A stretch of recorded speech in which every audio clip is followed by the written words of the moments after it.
107. 생활체육 지도자의 필요성. 생활체육 지도자는 누구나 쉽게 운동할 수 있도록 도와주고 안전한 운동 환경을 만드는 사람이에요. 건강 증진과 올바른 운동 방법을 알려줘 부상을 예방하고 운동 효과를 높입니다. 또 지역사회에서 운동 문화를 활성화해 많은 사람이 즐겁게 운동하게 돕는 중요한 역할을 합니다. 108. 생활체육 지도자의 자질. 생활체육 지도자는 친절하고 책임감이 있어야 하며 운동 관련 지식을 잘 아는 사람이어야 합니다. 참가자들의 체력과 건강 상태를 파악해 맞춤형 운동을 지도할 줄 알아야 하며 안전사고에도 신속하게 대처할 수 있어야 합니다. 또한 대인관계 능력이 좋아 참가자와 원활한 소통이 필요합니다. 109. 생활체육의 주요 기능 4가지. 생활체육은 건강 증진, 사회성 향상, 스트레스 해소, 그리고 여가 활동 제공이라는 4가지 기능을 합니다.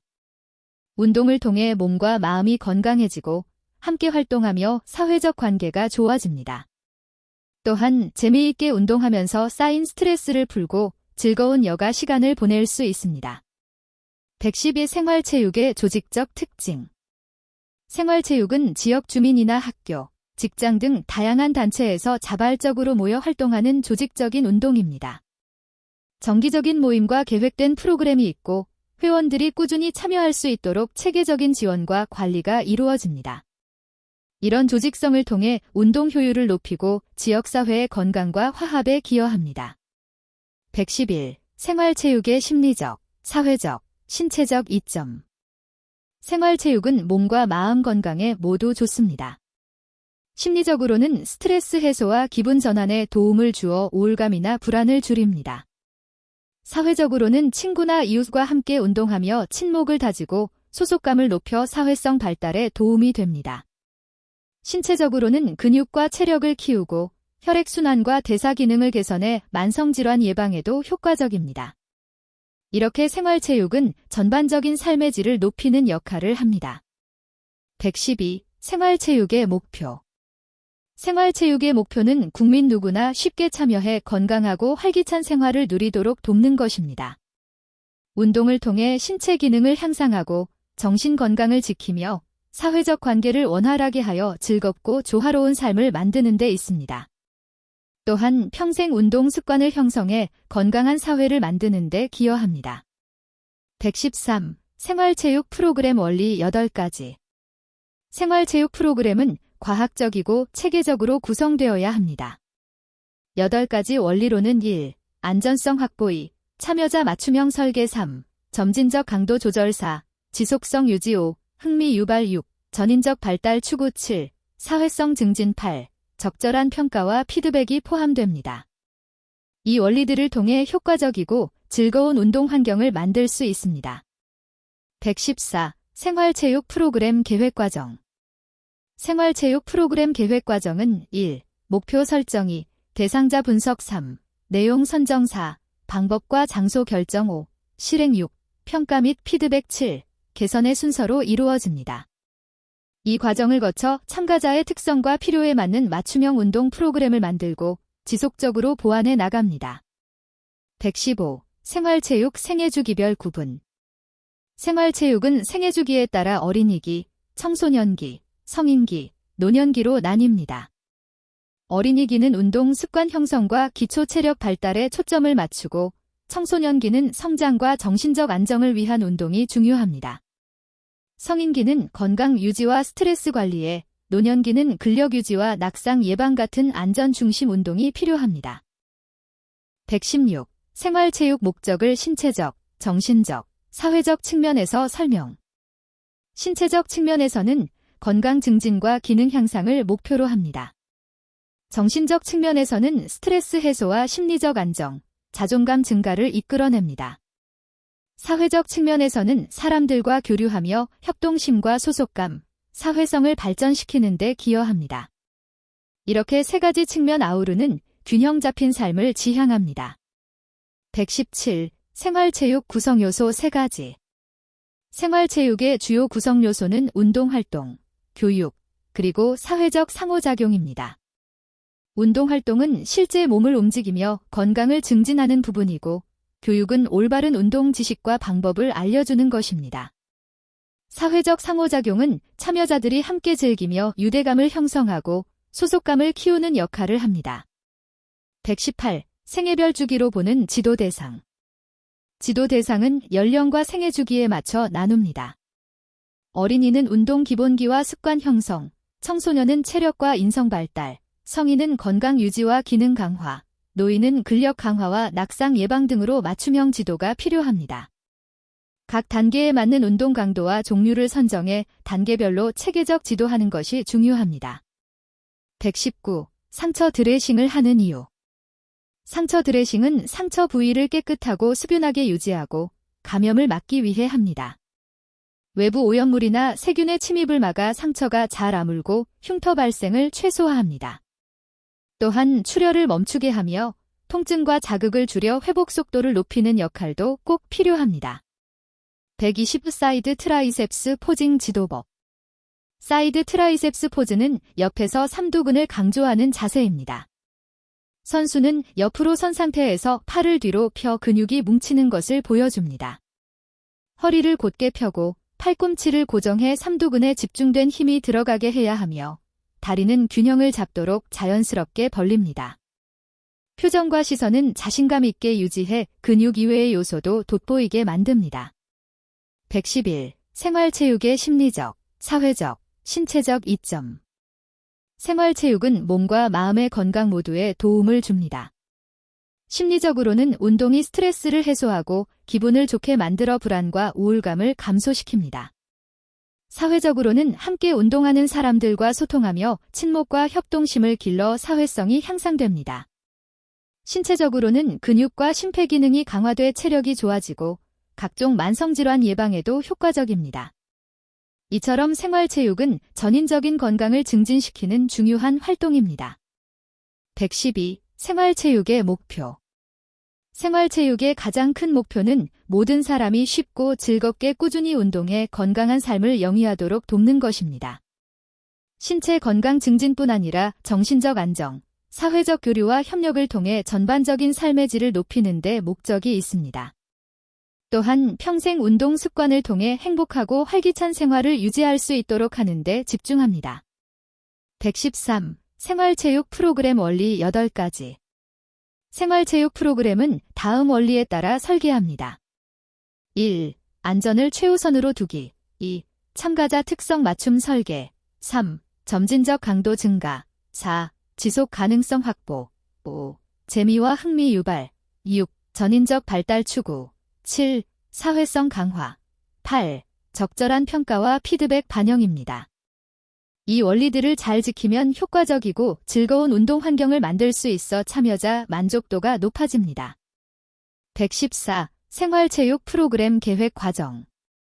생활체육 프로그램은 목표 설정 대상자 분석 내용 선정 방법 및 장소 결정 실행 평가 및 피드백 개선 과정 순으로 만들어집니다.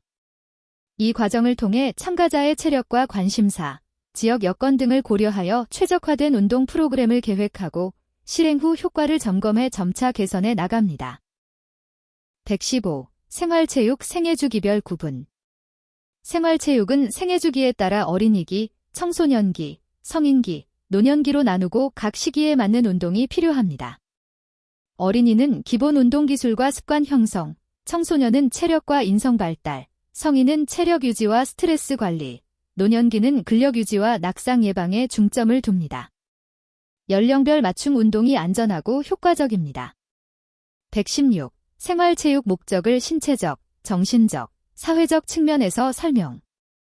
신체적 목적은 건강 증진과 체력 유지, 질병 예방입니다. 정신적 측면에서는 스트레스 감소와 정신 건강 증진, 자존감 향상을 포함합니다. 사회적 측면에서는 공동체 의식 형성과 사회성 강화, 긍정적 인간관계 구축에 기여합니다. 이 세 가지 측면이 균형을 이루어 삶의 전반적인 만족도를 높입니다. 117. 생활체육 구성요소 3가지. 생활체육의 구성요소는 운동활동, 교육, 그리고 사회적 상호작용입니다.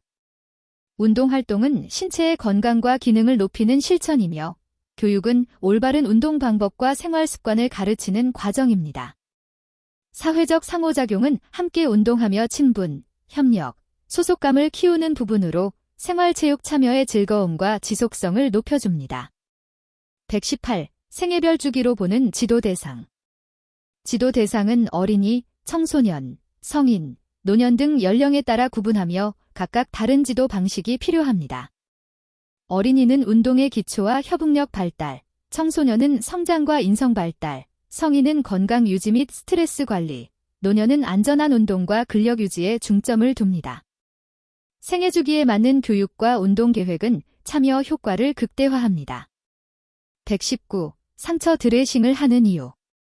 상처 드레싱은 상처 부위를 보호하고 감염과 오염을 막기 위해 합니다. 드레싱을 잘하면 출혈을 줄이고 상처가 빠르게 아물도록 돕습니다. 또한 통증 완화와 2차 감염 예방에 중요해 상처 관리의 기본이 됩니다.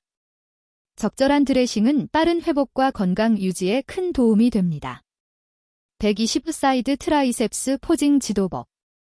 사이드 트라이셉스는 옆에서 팔 뒤쪽 삼두근을 강조하는 포즈입니다. 지도할 때는 옆으로 서서 팔꿈치를 고정하고 팔을 뒤쪽으로 뻗어 근육이 뭉치도록 합니다. 허리는 곧게 펴고 다리는 균형 있게 벌려서 몸 전체가 안정돼 보이도록 해야 합니다. 표정은 자신감 있게 유지하며 근육 라인이 잘 드러나도록 동작을 천천히 반복 연습시키는 것이 중요합니다. 121. 뼈, 근육, 힘줄, 건, 연골의 간단한 역할. 우리 몸에서 뼈는 몸의 구조를 만들고 몸을 지지하는 역할을 합니다. 근육은 움직임을 만드는 힘을 내는 조직이고 힘줄은 근육과 뼈를 연결해 움직일 때 힘이 제대로 전달되도록 돕습니다. 건은 힘줄과 같이 작용해 움직임을 안정적으로 유지하며 연골은 뼈와 뼈 사이에서 충격을 흡수하고 마찰을 줄여주어 관절이 부드럽게 움직일 수 있도록 해줍니다. 122. 뼈 역할 2가지. 첫 번째는 신체의 골격을 만들어 몸을 지탱하는 역할이고 두 번째는 내부의 중요한 장기들을 보호하는 역할입니다. 예를 들어 두개골은 뇌를, 흉곽은 심장과 폐를 보호합니다. 이처럼 뼈는 몸을 움직이게 하는 기본 틀일 뿐만 아니라 우리 몸을 안전하게 지키는 중요한 역할을 합니다. 123. 복직근 운동 4가지. 복직근은 배에 있는 근육으로 대표적인 운동으로 크런치, 레그 레이즈, 플랭크, 시티드 니업이 있습니다. 크런치는 상체를 일으켜 복근을 자극하는 운동이며 레그 레이즈는 다리를 들어 올려 하복부를 강화합니다. 플랭크는 몸을 일직선으로 유지하며 전신과 복근을 강화합니다. 시티드 니업은 앉은 상태에서 무릎을 가슴 쪽으로 끌어올리는 운동입니다. 124. 벤트 오버 바벨로우 지도 요령. 벤트 오버 바벨로우는 등을 강화하는 운동입니다. 자세는 허리를 약간 굽히고 무릎은 살짝 굽힌 상태에서 바벨을 잡습니다. 팔꿈치를 몸 옆으로 붙이며 바벨을 위로 당겨 등 근육을 수축합니다. 운동 중 허리를 곧게 유지하고 상체가 흔들리지 않도록 주의해야 합니다. 호흡은 바벨을 들어 올릴 때 숨을 내쉽니다. 125. 백흉 포즈 지도 방법. 백흉 포즈는 복부를 안으로 당겨 배를 납작하게 보이게 하는 자세입니다. 이를 지도할 때는 먼저 복근을 최대한 조이도록 유도하고 숨을 내쉬면서 배를 깊게 당기게 합니다. 허리를 펴고 어깨는 펴서 전체적으로 균형 잡힌 자세를 유지하도록 합니다. 이 자세는 근육의 선명도를 높이고 허리 라인을 더 예쁘게 표현하는 데 효과적입니다. 126. 백레 스프레드 지도 방법. 백레 스프레드는 등 근육을 넓게 보이게 하는 포즈로 선수는 허리를 곧게 펴고 어깨를 넓게 펼칩니다. 팔을 옆으로 들어 올려 등 근육이 최대한 펼쳐지도록 하며 팔꿈치는 약간 굽혀 근육에 힘이 들어가게 합니다. 무릎은 약간 굽혀 자세 안정감을 주고 표정은 자신감 있게 유지합니다. 등을 넓고 강하게 보이고 싶을 때 사용하는 포즈입니다. 127. 발살바호 흡장 단점. 발살바호 흡은 숨을 참은 채 힘을 주는 호흡법입니다. 단점으로는 혈압 상승을 유발해 심장에 부담을 줄 수 있고 특히 고혈압 환자나 심장질 환자는 위험할 수 있습니다. 또한 어지럼증이나 시야 흐림이 나타날 수 있어 운동 중에는 주의해야 합니다. 과도하게 하면 손상 위험도 있으므로 적절한 사용이 필요합니다. 128. 목표 심박수 구하는 공식. 목표 심박수는 운동 강도를 적절하게 조절하기 위해 필요합니다. 공식은 220에서 나이를 뺀 값 최대 심박수의 운동 강도 비율 보통 50에서 85%를 곱해 구합니다. 예를 들어 30세라면 최대 심박수는 190이고 강도 70% 운동 시 심박수는 190 곱하기 사인 0.7 133회분이 됩니다. 129. 맥박 체크법. 맥박 체크는 손목이나 목동맥에 두세 손가락을 대고 1분 동안 뛰는 박자를 세면 됩니다. 보통 15초간 세고 살을 곱해도 정확한 값을 구할 수 있습니다. 운동 전후로 맥박을 측정해 운동 강도나 회복 상태를 확인하는 데 쓰입니다. 정확한 위치에 손가락을 대고 너무 세게 누르지 않는 것이 중요합니다. 130. 레스프레드 지도 요령. 레스프레드는 등 근육을 넓게 보이도록 하는 동작입니다. 선수가 허리를 곧게 펴고 어깨를 넓게 펴면서 가슴을 앞으로 내밀게 지도합니다. 양팔은 옆으로 벌려 팔꿈치를 살짝 굽히고 등 근육에 힘을 집중시키게 합니다. 무릎은 약간 굽혀 자세를 안정시키며 표정은 자신감 있게 유지하도록 지도합니다. 호흡은 힘을 줄 때 내쉬게 합니다. 140. 남자 보디빌딩 예선, 결선 방식. 남자 보디빌딩 대회는 보통 예선과 결선으로 나누어집니다. 예선에서는 다수의 선수가 기본 포즈를 통해 근육 크기, 대칭, 선명도를 심사위원에게 보여줍니다. 심사위원들은 이 중에서 점수가 높은 선수를 선별해 결선에 진출시키죠. 결선에서는 예선 선수들이 좀 더 다양한 포즈와 자유 포즈를 선보이며 근육의 전체적인 완성도와 무대 매너까지 평가를 받습니다. 이 과정을 통해 최종 순위가 결정됩니다. 141. 남자 보디빌딩 사이드 트라이셉스 운동 설명. 사이드 트라이셉스 운동은 팔 뒤쪽의 삼두근을 집중적으로 강화하는 운동입니다. 옆으로 서서 한 팔을 뒤로 뻗은 후 팔꿈치를 고정하고 팔 근육에 힘을 주면서 바벨이나 덤벨을 들어 올려 삼두근을 수축합니다. 운동 시 허리를 곧게 펴고 몸의 균형을 유지하는 것이 중요하며 천천히 정확한 동작으로 반복하는 게 효과적입니다. 142. 남자 보디빌딩 복장 규정. 남자 보디빌딩 복장은 대회마다 다르지만 보통 검정색이나 어두운 색의 짧은 반바지 형태가 많습니다. 복장은 체형과 근육을 돋보이게 하며 너무 화려하거나 큰 로고는 제한됩니다. 복장에 맞는 색상과 스타일을 선택하고 깨끗하고 정돈된 상태를 유지해야 합니다. 복장 규정을 어기면 감점이나 불이익이 있으니 반드시 준수해야 합니다. 143. 글루카곤이란? 글루카곤은 몸속에서 혈당을 조절하는 호르몬입니다. 혈당이 낮아지면 췌장에서 분비되어간에 저장된 포도당을 혈액 속으로 내보내 혈당을 높입니다. 글루카곤은 반대로 인슐린과 작용하여 우리 몸이 일정한 혈당을 유지하도록 돕습니다. 운동 시 우리 몸에 에너지가 필요할 때 혈당 공급을 위해 중요한 역할을 합니다. 144. 근파워 운동 시 크레아틴 섭취 이유. 근파워 운동은 단시간에 강한 힘을 요구하는 운동입니다. 크레아틴은 근육 내에서 에너지를 빠르게 공급하는 역할을 해 운동 능력 향상에 도움을 줍니다. 근육의 에너지 저장량을 늘려 근파워 운동 중 더 많은 힘을 낼 수 있게 하며 회복도 빨라지는 효과가 있어 집중적인 훈련 시 필수적으로 섭취하면 좋습니다. 145. 근우선 훈련, 선피로 훈련이란?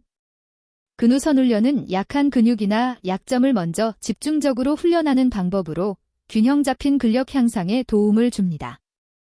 반면 선피로 훈련은 피로가 덜한 부위부터 먼저 운동해 피로가 쌓인 부위를 나중에 훈련하는 방법입니다. 두 가지 모두 몸 상태와 목표에 따라 효과적으로 근육을 발달시키는 전략입니다. 146. 근방추란. 근방추는 근육 안에 있는 작은 감각기관으로 근육이 얼마나 늘어나고 있는지 감지해 중추신경계에 정보를 전달합니다. 이를 통해 근육의 길이와 긴장을 조절하며 과도한 신장으로 인한 부상을 예방하는 역할을 합니다. 운동 시 근육의 위치와 상태를 정확히 알게 해주는 중요한 신경기관입니다. 147. 근력을 결정하는 요소 3가지 이상. 근력은 근육 크기, 신경계의 자극 능력, 근육 내 미세구조 상태에 의해 결정됩니다. 근육 크기가 클수록 강한 힘을 낼 수 있고 신경계가 빠르게 신호를 보내 근육을 잘 자극해야 합니다. 또한 근육 섬유의 질과 굵기, 주변 힘줄과 건이 건강 상태도 근력에 영향을 줍니다. 148. 근단백질 합성작용에 대해 설명. 근단백질 합성은 신체가 근육 조직을 만드는 과정으로 운동 후 근육 손상을 회복하고 근육량을 늘리는 데 매우 중요합니다. 단백질 섭취와 적절한 휴식이 합성작용을 촉진하며 근육 내 근단백질이 생성돼 근육이 커지고 강해지는 과정입니다. 149. 그립 종류 3개. 운동 시 사용하는 그립 종류는 크게 오버핸드 그립, 손바닥이 몸 바깥을 향함, 언더핸드 그립, 손바닥이 몸을 향함, 그리고 뉴트럴 그립, 손바닥이 서로 마주보는 방식이 있습니다. 각각 운동 부위 자극이 다르며 상황에 맞게 적절한 그립을 선택해 사용합니다. 150. 국제 심판 자격 등급. 국제 심판 자격은 단계별로 분류되어 있으며 보통 초급, 중급, 고급으로 나뉩니다. 각 등급은 심판 교육 수료, 대회 심판 경력, 시험 합격 등을 기준으로 평가합니다. 상위 등급으로 올라갈수록 국제대회 심판 자격이 주어지며 공정한 대회 운영에 중요한 역할을 합니다. 151. 국제 심판 분류와 자격 조건. 국제 심판은 보디빌딩, 피트니스 등 각 스포츠 종목에서 활동하는 공인 심판입니다. 주로 초급 심판, 중급 심판, 그리고 최고 등급인 국제 심판으로 분류됩니다. 자격 조건은 정식 교육과 시험에서 합격해야 하며 심사 경험과 교육 이수가 필요합니다. 국제 심판은 세계대회에서 공정하게 심사를 진행할 수 있는 전문성을 갖추어야 하므로 높은 자격 요건이 요구됩니다. 152. 국내 심판 등급과 활동 범위. 국내에서 심판 등급은 보통 3급, 2급, 1급으로 나누며 등급이 높을수록 대회 규모가 큰 경기에서 활동합니다. 3급은 지역대회, 2급은 전국대회 일부, 1급은 전국 규모와 국가대표 참가 경기 심사를 맡습니다. 등급별로 교육과 시험이 따로 있으며 경험과 능력에 따라 승급할 수 있습니다. 153. 국내 심판 등급. 국내 심판은 3급, 2급, 1급으로 나뉘는데 3급은 신규 심판, 2급은 중급, 1급은 최상위급입니다. 1급 심판은 최고 권위로 주요 대회 심사를 담당하며 2급은 중간 규모 대회, 3급은 지역 단위에서 활동합니다. 각 등급마다 정기교육과 현장 실습이 요구됩니다. 154. 국내 심판 2급 자격 요건. 2급 심판 자격을 얻으려면 3급 심판 자격 보유 후 일정 기간 경험을 쌓아야 합니다. 보통 3급 활동 기간이 1에서 2년이며 정해진 교육과 시험에 합격해야 합니다. 이수한 교육은 심판 이론과 실기, 윤리 교육 등이 있으며 일정 횟수 이상의 대회 참가 경력도 필요합니다. 155. 교감신경, 부교감신경에 대해 설명. 교감신경은 몸의 긴장 상태를 조절하는 신경으로 위험 상황에서 심장 박동을 빠르게 하고 혈압을 높여 몸을 활성화시킵니다. 부교감신경은 휴식 상태를 담당하며 심장 박동을 늦추고 소화를 촉진하는 등 몸을 편안하게 만듭니다. 이 두 신경은 서로 균형을 맞추며 우리 몸의 자율신경계를 조절합니다. 156. 광배근 운동 4가지. 광배근은 등 근육의 큰 부분으로 강화하면 상체가 넓어 보입니다. 효과적인 운동으로는 바벨 로우, 렛풀다운, 풀업, 그리고 시티드 케이블 로우가 있습니다. 이 운동들은 광배근을 자극해 근력을 향상시키고 등 라인을 예쁘게 만듭니다. 157. 광배근 운동 2가지. 대표적인 광배근 운동은 풀업과 렛풀다운입니다. 풀업은 자신의 체중을 이용해 발을 당겨 올리는 것이고 렛풀다운은 케이블 머신에서 발을 잡아 당겨 광배근을 키웁니다. 두 운동 모두 등 근육을 넓고 강하게 만듭니다. 158. 관상면이란? 관상면은 몸을 앞과 뒤로 나누는 가상의 면입니다. 즉, 몸을 정면에서 뒤로 보는 방향의 면으로 생각하면 됩니다. 관상면을 기준으로 몸을 옆으로 움직이거나 좌우로 굽히는 동작을 이해하고 운동할 때 자주 사용합니다. 159. 경기장 및 훈련장에서 폭력 예방을 위해 선수가 지켜야 할 행동. 선수는 경기장과 훈련장에서 항상 존중과 예의를 지켜야 합니다. 상대 선수와 동료를 배려하며 불필요한 언행이나 신체 접촉을 삼가야 하고 갈등이 생기면 침착하게 해결책을 찾아야 합니다. 또한 폭력 상황이 목격되면 즉시 신고하고 자신의 감정을 조절해 스포츠맨십을 지키는 태도가 필요합니다. 160. 경기인 등록 나이 구분. 경기인 등록은 나이에 따라 구분되며 보통 청소년, 성인, 시니어 등으로 나뉩니다. 청소년은 대개 14세부터 18세 사이, 성인은 19세 이상, 시니어는 보통 40대 이상부터 해당됩니다. 나이 구분은 공정한 경기를 위한 체급 분류와 안전 관리에도 중요합니다. 161. TUE 승인 조건. TUE는 치료 목적 면제서라는 뜻으로 선수가 경기 중에 금지 약물을 치료 목적으로 사용할 수 있게 허가받는 절차입니다. 승인 조건은 먼저 선수의 질환이 명확히 진단되어야 하며 치료에 반드시 필요한 약물이어야 합니다. 그리고 대체 치료 방법이 없다는 증명이 필요하고 스포츠의 공정성을 해치지 않는 수준이어야 합니다. 이렇게 엄격한 기준을 충족시켜야 승인이 됩니다. 162. TUE 승인 불승인은 누가 결정하며 사유는? TUE 승인 여부는 해당 스포츠의 반도핑 기구나 위원회에서 결정합니다. 불승인을 하는 사유는 치료 목적이 명확하지 않거나 해당 약물이 경기력에 부당한 이점을 줄 수 있다고 판단될 때 또는 대체 가능한 다른 치료법이 있는데도 신청했을 경우입니다. 선수의 건강뿐 아니라 공정 경기 보장을 위해 엄격히 심사합니다. 163. TUE 면책 사유. 면책 사유란 본인이 금지 약물을 복용했더라도 고의가 아닌 불가피한 치료 목적일 경우 책임을 면해주는 경우를 말합니다. 예를 들어 병원 치료를 위해 의사의 처방에 따른 경우나 약물 복용 사실을 알지 못한 경우 등이 여기 포함됩니다. 다만 이를 인정받으려면 반드시 충분한 증거와 정당한 사유가 있어야 합니다. 164. SPORT 포올 뜻. 스포어트 포올은 모두를 위한 스포츠라는 의미로 누구나 나이, 성별, 장애 유무에 상관없이 쉽게 참여할 수 있는 스포츠 활동을 말합니다. 이 운동은 건강 증진과 사회 통합, 평등한 참여 기회를 제공하는 것이 목표입니다. 모두가 즐겁고 안전하게 운동할 수 있도록 장려하는 중요한 철학입니다.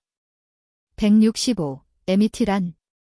MET는 대사당량을 뜻하며 몸이 휴식 상태에서 소비하는 에너지 양을 기준 단위로 합니다.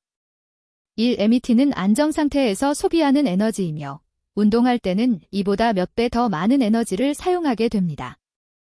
예를 들어 걷기는 약 3-4 MET, 달리기는 8에서 10 MET 정도로 운동 강도를 측정하는 데 많이 쓰입니다.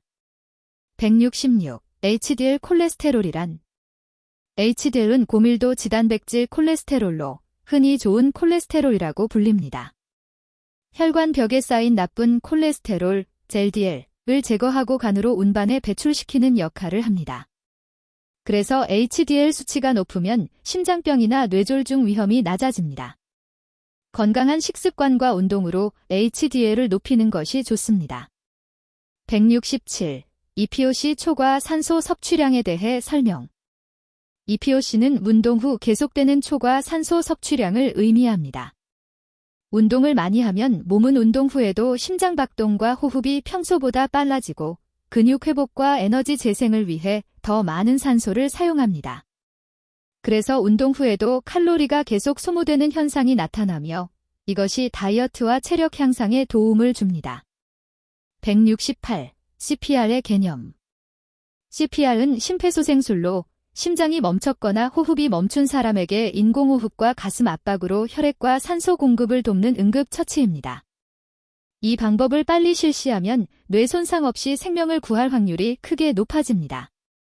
누구나 기본적인 CPR 방법을 익혀 응급 상황에 대처하는 것이 중요합니다.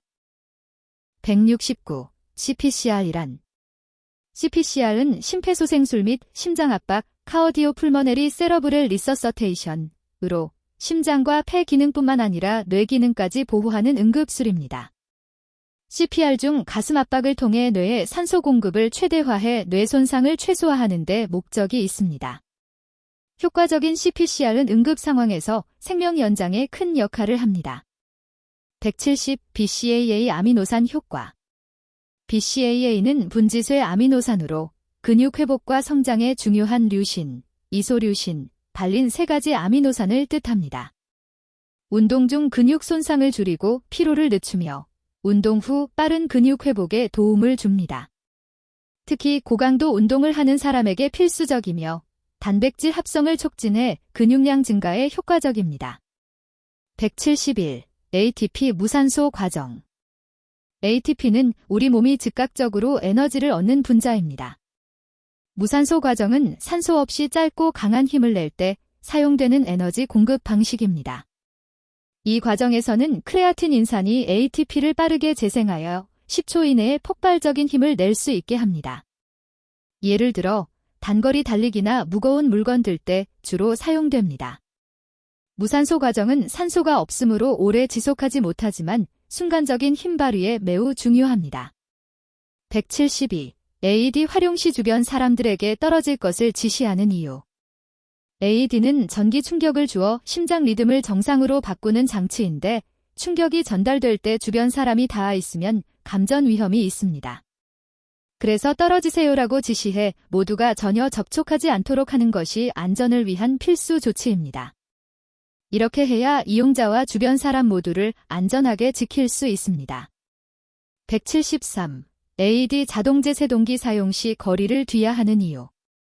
자동제 세동기를 사용할 때는 환자와 주변 사람이 떨어져 있어야 하는데 이는 충격이 전해질 때 전기가 주변으로 흐를 위험이 있기 때문입니다.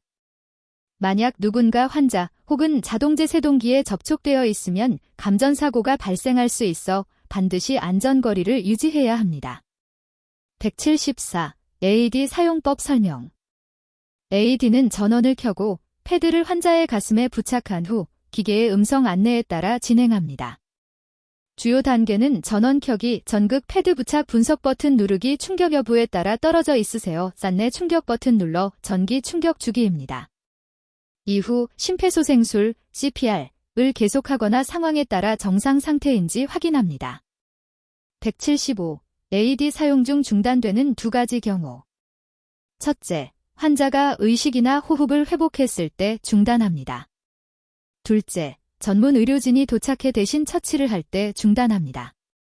이 외에는 계속해서 AED와 CPR을 병행하며 환자의 상태가 호전될 때까지 멈추지 않는 것이 원칙입니다. 176. 6대 필수 영양소란.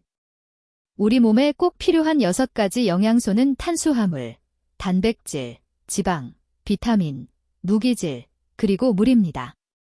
탄수화물과 지방은 주로 에너지 공급원이 되고 단백질은 근육과 조직을 만드는 데 쓰입니다. 비타민과 무기질은 몸의 기능 조절과 면역에 중요하며 물은 몸의 모든 생리작용에 필수적입니다. 177. 2도 화상 경우 증상 2가지. 2도 화상은 피부의 표피와 진피까지 손상되는 중간 깊이 화상입니다. 증상으로는 물집이 생기고 심한 통증이 있으며 피부가 붉고 부어오릅니다. 상처가 깊을 수 있어 화농 위험이 있으므로 빠른 응급처치와 병원 치료가 필요합니다. 178. 1RM 추정 공식. 1RM은 한 번에 들 수 있는 최대 중량을 뜻합니다. 추정 공식은 일반적으로 딜RM 들어올린 무게 나누기 쌓인 딜.0278, 0.0278 곱하기 쌓인 반복 횟수로 계산합니다. 예를 들어 10회 반복할 수 있는 무게가 50kg이라면 1RM은 약 60kg 정도가 됩니다.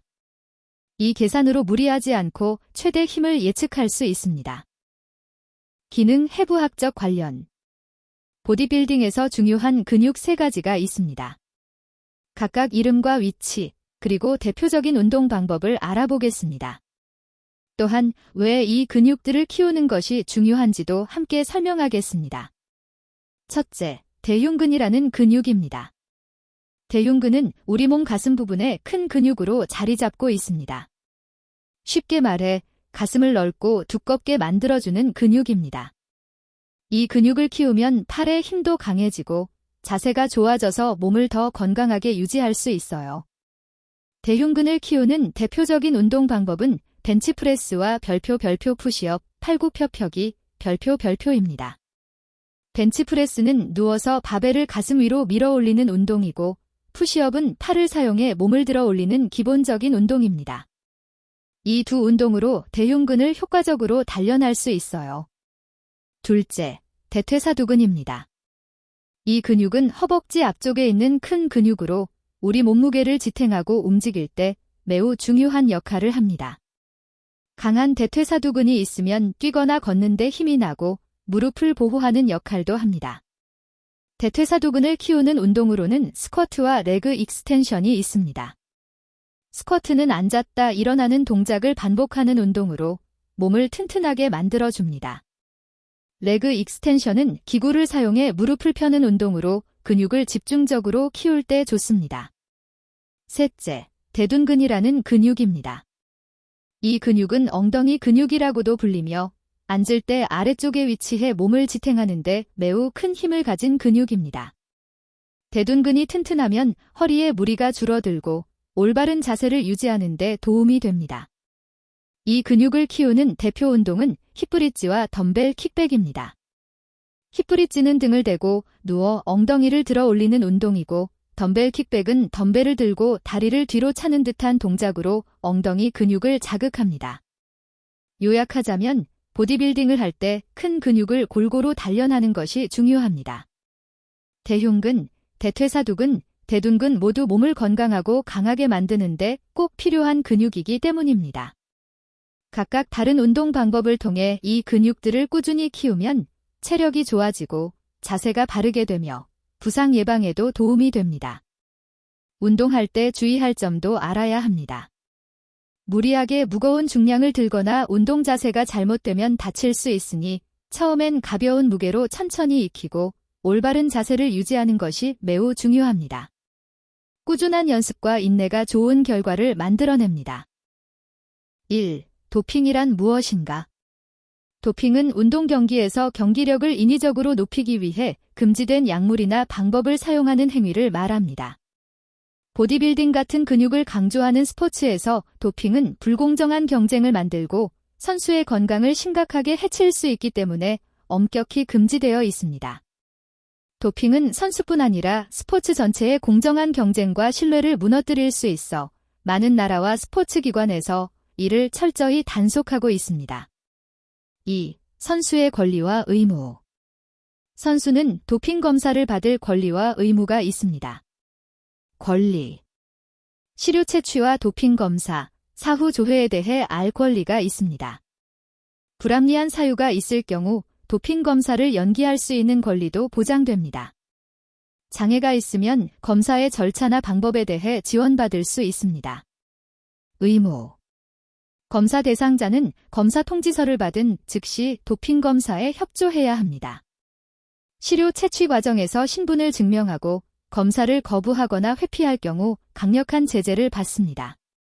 검사 후에도 지정된 위치 정보를 제출해야 하며 위치 변경 시 즉시 신고해야 합니다. 이는 선수 자신뿐 아니라 스포츠 생태계 전체를 보호하기 위한 중요한 규칙입니다. 3. 도핑 검사 방법과 절차. 도핑 검사는 경기 기간과 경기 기간 외에도 이루어집니다. 선수는 경기 기간과 무관하게 예상치 못한 시기에 검사받을 수 있습니다. 선수의 위치를 관리하는 소재지 정보, 웨어바우츠를 제출하고 지정된 마감 기간까지 계속해서 갱신해야 합니다. 이는 도핑 검사관이 언제든 선수를 찾아 검사할 수 있도록 하기 위함입니다. 만약 소재지 정보를 제대로 제출하지 않거나 고의로 회피하면 페널티가 부과될 수 있습니다. 검사는 주로 소변이나 혈액을 통해 진행하며 검출된 금지 약물 대사 산물 표지자가 있는지 확인합니다. 4. 도핑 위반 시 처벌. 도핑 규정을 위반하면 엄중한 처벌을 받습니다. 금지 약물을 복용하거나 사용 시도, 회피, 거부, 그리고 부정행위 등이 이에 해당합니다. 위반 정도에 따라 2년에서 최대 영구 제명까지 다양합니다. 반복 위반이나 심각한 부정행위 시 영구 제명이 선고되기도 합니다. 일부 경우에는 사용한 약물이 종목 경기력과 무관하다는 점이 입증되면 가벼운 처분이 적용될 수도 있습니다. 이런 규정은 선수 개인뿐 아니라 선수단과 스포츠 전체의 공정성을 유지하기 위해 반드시 필요합니다. 5. 도핑의 문제점과 보디빌딩에서의 중요성. 도핑은 단기적으로는 근육량이나 힘을 빠르게 증가시키지만 장기적으로는 심각한 건강 문제를 초래할 수 있습니다. 심장, 간, 신장 손상은 물론 호르몬 불균형, 정신건강 문제까지 이어질 수 있습니다. 특히 보디빌딩은 근육 크기와 체형이 중요한 스포츠이기에 도핑 유혹이 강하지만 건강과 자신의 진정한 실력을 지키는 것이 더 중요합니다. 올바른 운동과 식단, 적절한 휴식을 통해 건강하게 근육을 키우는 것이 최고의 방법입니다. 6. 선수와 코치가 갖춰야 할 자세. 선수는 도핑 관련 규정을 철저히 이해하고 준수해야 합니다. 의심스러운 약물이나 보충제를 먹기 전에 반드시 전문의나 관련 기관에 문의하는 것이 중요합니다. 코치와 지원 인력 역시 선수의 도핑 방지를 위한 지식과 책임감을 가져야 합니다. 청정 스포츠 문화를 위해 모두가 함께 노력하는 것이 보디빌딩의 진정한 가치와 명예를 지키는 길입니다. 마무리. 도핑은 보디빌딩 선수와 스포츠 전체에 큰 영향을 미치는 중요한 문제입니다. 선수의 권리와 의무를 잘 알고 도핑 검사와 소재지 정보를 성실히 제출하며 규정을 준수하는 것은 공정하고 건강한 스포츠를 위해 반드시 필요합니다. 그리고 무엇보다 건강을 최우선으로 여기며 자신의 노력과 실력으로 승부하는 자세가 가장 빛나는 선수의 모습임을 잊지 말아야 합니다. 성폭력의 원인, 예방 방법, 그리고 2차 피해에 대해 중학생도 이해하기 쉽도록 구술 면접용으로 3천자 분량으로 정리해 드리겠습니다. 차근차근 설명하며 어려운 용어는 쉽게 풀어 이야기하겠습니다. 1. 성폭력의 원인. 성폭력은 누군가의 의지와 상관없이 강제로 성적인 행위를 하도록 하는 나쁜 행동입니다. 왜 이런 일이 일어나는지 원인을 알아보면 크게 3가지로 나눌 수 있습니다. 환경적 원인, 사람들이 사는 사회나 문화에서 여성이나 약한 사람이 차별받거나 무시당할 때 성폭력이 더 발생할 수 있습니다. 성폭력에 대한 잘못된 생각이나 행동이 계속되면 문제가 커지죠. 개인적 원인, 성폭력을 저지르는 사람은 자기 자신을 제대로 통제하지 못하거나 다른 사람의 권리를 존중하지 않는 경우가 많습니다. 또한 잘못된 성인식이나 폭력적인 성격이 있는 경우도 영향을 미칩니다. 사회적 원인, 사회 전반의 성폭력을 막기 위한 교육이나 법이 부족하거나 제대로 지켜지지 않는 상황도 원인이 됩니다. 이런 문제들이 함께 모여 성폭력이 발생합니다. 이처럼 성폭력은 여러 가지 복합적인 원인으로 발생하므로 한 가지만 고치면 해결되는 문제가 아니에요. 2. 성폭력 예방을 위한 행동 지침. 성폭력을 막기 위해서는 우리 모두가 조심하고 배려하는 행동이 필요합니다. 특히 운동이 이루어지는 경기장이나 단체에서는 다음과 같은 점들을 지켜야 합니다. 존중과 배려, 경기장이나 함께 모인 곳에서는 성적인 농담이나 불쾌감을 주는 행동을 하지 말아야 합니다. 모두가 편안한 환경을 만드는 것이 가장 중요합니다. 혼자 있지 않기, 위험한 상황을 피하기 위해 혼자 어두운 곳이나 위험한 장소에 가지 않고 친구나 어른과 함께 다니는 것이 좋습니다. 건강한 관계 만들기, 서로의 의견을 존중하고 불편한 것이 있으면 솔직하게 말하며 문제를 해결하려고 노력해야 합니다. 훈련 시주에 운동 환경에서도 신체 접촉이 필요한 때가 있지만 상대방이 불편해하면 바로 멈추고 대화를 해야 합니다. 신고와 도움 요청, 성폭력이나 의심스러운 행동이 있을 때는 혼자 참고 넘어가지 말고 믿을 수 있는 어른이나 기관에 바로 알려야 합니다. 이런 행동 지침을 지키면 성폭력을 예방하는 데 큰 도움이 됩니다. 3. 2차 피해란 무엇인가? 성폭력 피해자가 겪는 고통은 사건 자체로 끝나지 않습니다. 사건이 일어난 후 피해자가 겪는 또 다른 고통을 2차 피해라고 합니다.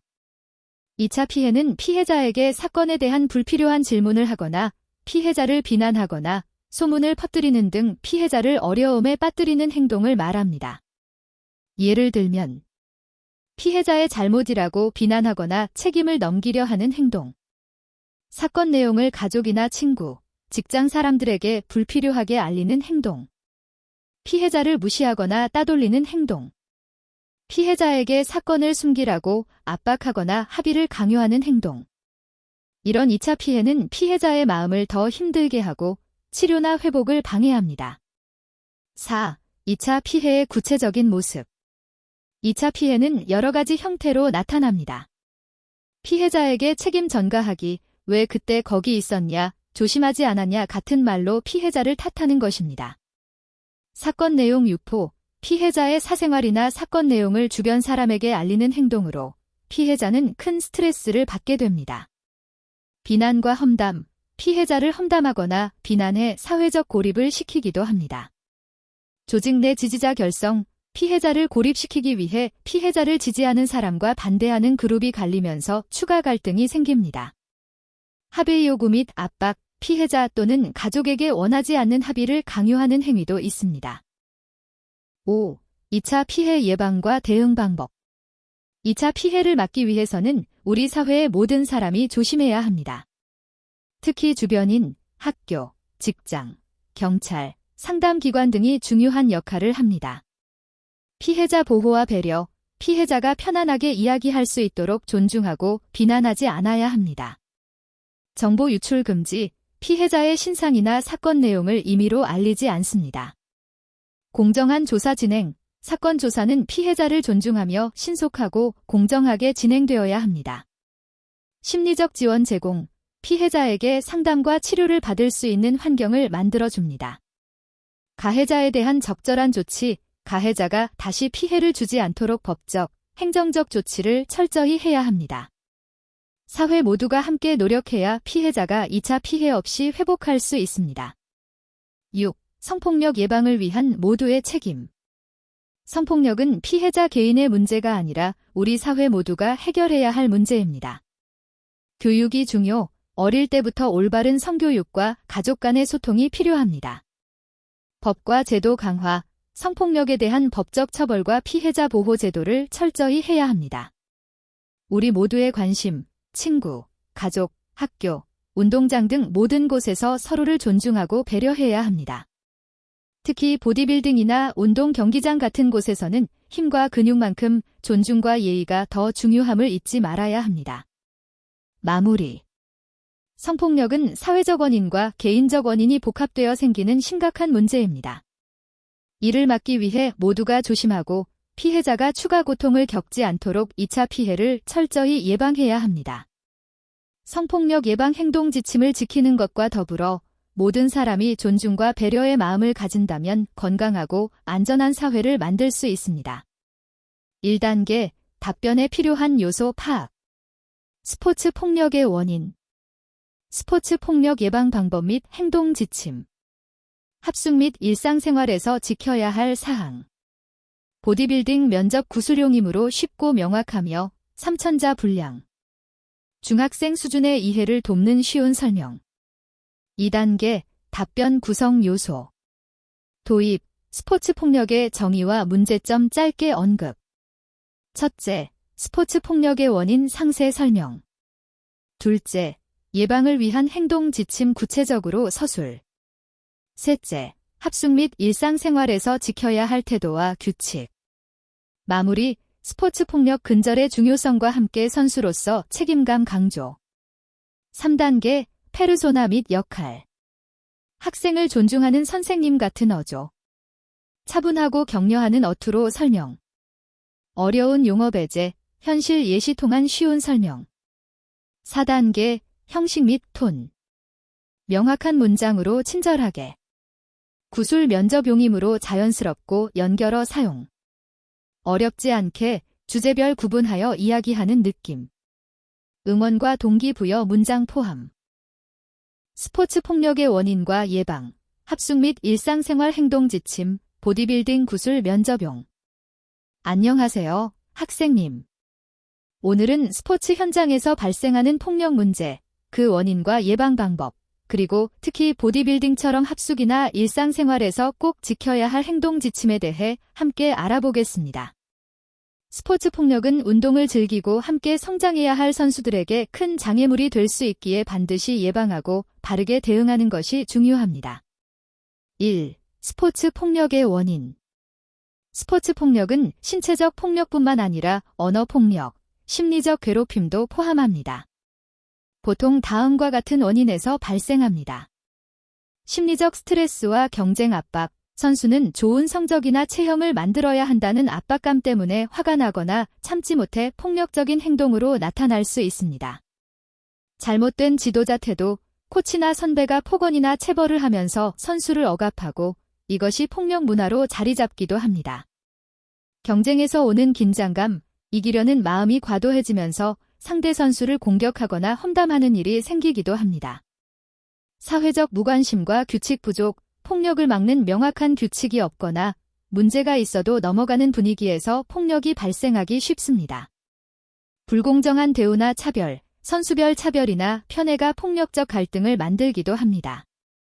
이처럼 여러 가지 원인이 얽혀 있기 때문에 우리가 스포츠 폭력을 막으려면 원인부터 잘 이해하는 것이 중요합니다. 2. 스포츠 폭력 예방을 위한 행동 지침. 스포츠 현장과 단체에서 폭력을 예방하려면 스스로 알아야 할 기본 행동 수칙이 있습니다. 상대 존중하기, 대화나 행동에서 상대방을 배려하고 비난하거나 무시하는 말투를 피합니다. 의견이 달라도 존중하는 태도가 필요합니다.